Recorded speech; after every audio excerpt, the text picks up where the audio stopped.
तो लीजिए प्यारे विद्यार्थियों, हमारे पास में आ चुका है अर्धवार्षिक मूल्यांकन सत्र 2025-26 के लिए कक्षा 7 का विज्ञान विषय का पूरा पेपर और इसका पूरा सॉल्यूशन। जी हाँ प्यारे बच्चों, आज मैं यहाँ पर आपको जैसा पेपर बताऊंगा ना, ठीक वैसा का वैसे क्वेश्चन पेपर प्यारे बच्चों आपको परीक्षाओं में देखने को मिलेगा। एक भी क्वेश्चन का आंसर प्यारे बच्चों यहाँ से आपका मिस नहीं होगा। तो चलो अपन जल्दी से आगे बढ़ते हैं, समझते हैं कि आपका अर्धवार्षिक मूल्यांकन सत्र 2025-26 के लिए कक्षा 7 का विज्ञान विषय का पेपर आपका परीक्षाओं में कैसा आएगा। तो देख लीजिएगा प्यारे बच्चों, इस प्रकार का पेपर आपको परीक्षाओं में देखने को मिलेगा। ये कक्षा 7वीं का प्यारे बच्चों अर्धवार्षिक परीक्षा का विज्ञान का पेपर है, जिसके लिए आपको समय 2.5 घंटे का मिलेगा और पूर्णांक प्यारे बच्चों आपका 60 अंकों का होगा। तो यहाँ से आप लोग प्यारे बच्चों इस पेपर को अच्छे प्रकार से देख कर जाइएगा। अब चलो मैं आपको पूरा का पूरा पेपर विद सॉल्यूशन के साथ में बता देता हूँ। यहाँ पर पहला क्वेश्चन प्यारे बच्चों पूछा है, प्रकाश संश्लेषण के लिए आवश्यक गैस कौन सी है। तो देखो इसका राइट आंसर प्यारे बच्चों आपका आ जाएगा कार्बन डाइऑक्साइड।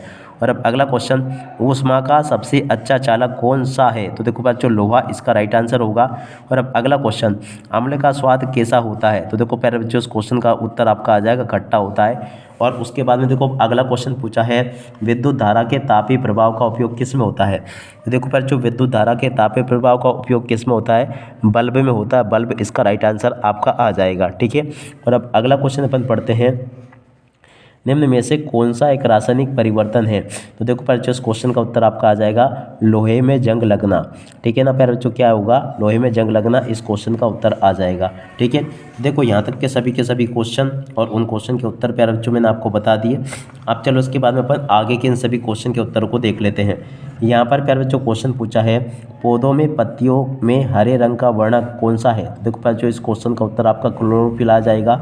और अब अगला क्वेश्चन, मापन की मूल इकाई है। तो देखो बच्चों मापन की मूल इकाई है मीटर, क्या लिखोगे यहाँ पर आपको मीटर लिख कर आना होगा। और अब अगला क्वेश्चन, पवन तूफान और चक्रवात के कारण बनते हैं। देखो बच्चों पवन तूफान और चक्रवात जो होते हैं ना, वायु दाब के कारण बनते हैं, वायु दाब में अंतर के कारण ये बनते हैं। तो इसका राइट आंसर आपका ये आ जाएगा। और अब अगला क्वेश्चन, जल की कमी से होने वाली बीमारी है। तो देखो इसका राइट आंसर प्यारे बच्चों आपका आ जाएगा निर्जलीकरण। और अब अगला क्वेश्चन, जीवों में श्वसन के दौरान गैस बाहर निकलती है। तो देखो बच्चों कार्बन डाइऑक्साइड गैस बाहर निकलती है, ये इसका राइट आंसर आ जाएगा, ठीक है। देख सकते हो प्यारे बच्चों यहाँ तक के सभी क्वेश्चन के उत्तर मैंने आपको बता दिए। उसके बाद में देखो आप लोग यहाँ से इन प्रश्नों को देख कर जाना। तो चलो मैं आपको इन सभी के सभी क्वेश्चन के उत्तर और बता देता हूँ। यहाँ पर जो क्वेश्चन प्यारे बच्चों से पूछे ना, प्राणियों में पोषण की प्रक्रिया को 2 चरणों में लिखिए। देखो प्यारे बच्चों इस क्वेश्चन के उत्तर को यहाँ से देख कर लिख देना, ये लिखा इस क्वेश्चन का उत्तर। और अब अगला क्वेश्चन प्यारे बच्चों पढ़ते हैं, ऊष्मा संचरण की 3 विधियों के नाम लिखिए। देखो ऊष्मा संचरण की 3 विधियों के नाम ये लिखे हैं। और अब अगला क्वेश्चन प्यारे बच्चों अपन पढ़ते हैं, आम्ल और क्षारक में 2 प्रमुख अंतर आपको बताने हैं। तो देखो आम्ल और क्षारक में 2 अंतर यहाँ से देख कर लिख देना। और अब अगला क्वेश्चन प्यारे बच्चों पढ़ते हैं, गति की 2 अवस्थाएं कौन कौन सी है, प्रश्न नंबर 14। तो देखो प्यारे बच्चों गति की 2 अवस्थाएं कौन कौन सी, यहाँ से देख कर लिख देना। और अब अगला क्वेश्चन प्यारे बच्चों पढ़ते हैं अपन, क्या दे रखा है, प्रकाश के परावर्तन के 2 उदाहरण आपको बताने हैं। तो देखो प्यारे बच्चों प्रकाश के परावर्तन के 2 उदाहरण यहाँ से देख कर लिख देना। वर्षा जल संचय महत्वपूर्ण है क्योंकि, देखो इस क्वेश्चन के उत्तर को प्यारे बच्चों यहाँ से देख कर लिख देना। और अब अगला क्वेश्चन प्यारे बच्चों अपन पढ़ते हैं, भौतिक और रासायनिक परिवर्तन में अंतर आपको स्पष्ट करना है, ठीक है ना।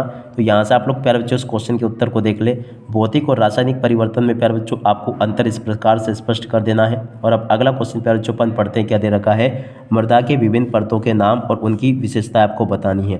तो देखो प्रश्न नंबर 18 जो पूछा गया ना, इस क्वेश्चन के उत्तर को यहाँ से देख ले और पूरा का पूरा इसको याद भी कर ले, ये भी मैंने आपको बता दिया।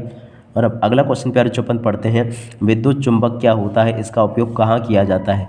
प्रश्न नंबर 19 जो प्यारे बच्चों पूछा ना, इस क्वेश्चन के उत्तर को यहाँ से आप लोग देख लें और पूरा का पूरा इसको समझ लेना। ये पूरा का पूरा प्यारे बच्चों आपको मैंने इस क्वेश्चन का उत्तर बता दिया। ये उम्मीद करता हूँ कि आपको अच्छे से समझ में जरूर आ गया होगा। और उसके बाद में देखो अगला क्वेश्चन पढ़ते हैं, जो कि यहाँ पर आपको पेपर में परीक्षाओं में देखने को मिलेगा। देख लीजिएगा ये क्वेश्चन, मानव शरीर में पाचन की प्रक्रिया का संक्षिप्त में वर्णन आपको करना है। देखो प्यारे बच्चों मानव शरीर में पाचन की प्रक्रिया का संक्षिप्त में वर्णन आपको कैसे करना है, इसका उत्तर प्यारे बच्चों आपको मैंने बता दिया था। और उसके बाद वाले क्वेश्चन का उत्तर प्यारे बच्चों ये लिखा है, इसके बाद वाले क्वेश्चन का उत्तर ये दे रखा है। और अब अगला क्वेश्चन प्यारे बच्चों पढ़ते हैं, देख सकते हो, वनों को हमारी जीवन रेखा क्यों कहते हैं। देखो बच्चों वनों को हमारी जीवन रेखा क्यों कहते हैं, इस क्वेश्चन के उत्तर को यहाँ से देख कर लिख देना। और उसके बाद वाले क्वेश्चन के उत्तर को यहाँ से देख कर लिख देना। और अब अगला क्वेश्चन, प्रकाश के परावर्तन के नियम क्या है। देखो बच्चों प्रकाश के परावर्तन के नियम कौन कौन से हैं, इनको भी यहाँ से देख कर लिख दो, ये लिखे हैं। और उसके बाद में देखो यहाँ से आप लोग इनको भी देख कर लिख लो। और उसके बाद में देखो प्यारे बच्चों यहाँ पर आपसे क्वेश्चन पूछा है जलवायु, मौसम और जलवायु में अंतर। देखो प्यारे बच्चों मौसम और जलवायु में अंतर यहाँ से देख कर लिख दो। विद्युत परिपथ, तो देखो प्यारे बच्चों इस क्वेश्चन के उत्तर को यहाँ से देख कर लिख दो। इस प्रकार से प्यारे बच्चों आपको मैंने यहाँ तक के सभी क्वेश्चन और उन क्वेश्चन के उत्तर बता दिए। आशा करता हूँ कि आपको ये यहाँ तक के सभी क्वेश्चन और उन क्वेश्चन के उत्तर अच्छे से समझ में आ गए होंगे। एक भी क्वेश्चन का उत्तर प्यारे बच्चों यहाँ से आपका मिस नहीं होगा। अब इसी के साथ में प्यारे बच्चों इस वीडियो को यहीं पर पूरा करते हैं। नमस्कार, जय हिंद, जय भारत।